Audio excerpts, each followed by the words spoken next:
Well, it's a beautiful day out here at the farm. This is where I'll be building the stage 3 of the aquaponics system.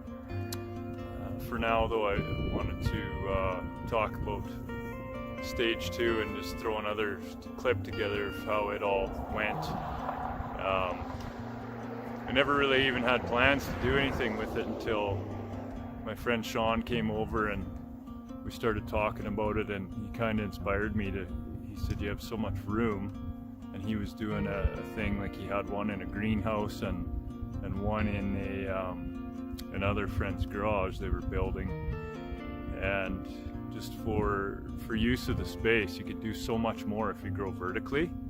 And so he inspired me to tear mine all apart, which I didn't want to do at the time. It was a lot of work, and reuse the space and add to it, and so it was great.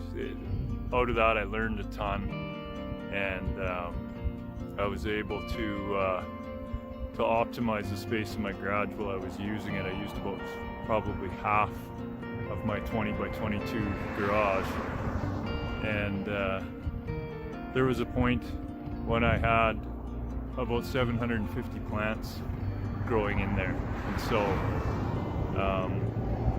for me, like, we were producing fresh basil and lettuce and bok choy and stuff for our cafe, and you know, in the winter, avoiding buying produce for twice the price that comes from 10 times the distance. Like, you know, some of this stuff has to go 3,000-4,000 kilometers, and that's what drives me in aquaponics in general, is that for the amount of energy that goes into growing aquaponically, how much of a carbon footprint you displace by doing it this way. How many trucks don't have to be on the road.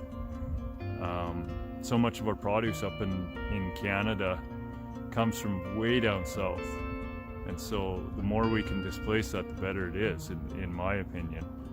I think God, and it's natural. It's essentially, you're building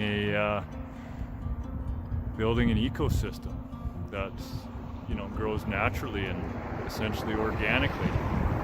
So anyways, that's my spiel for the day. I'll shut up now, and I'm going to put a slideshow together and see what you guys think.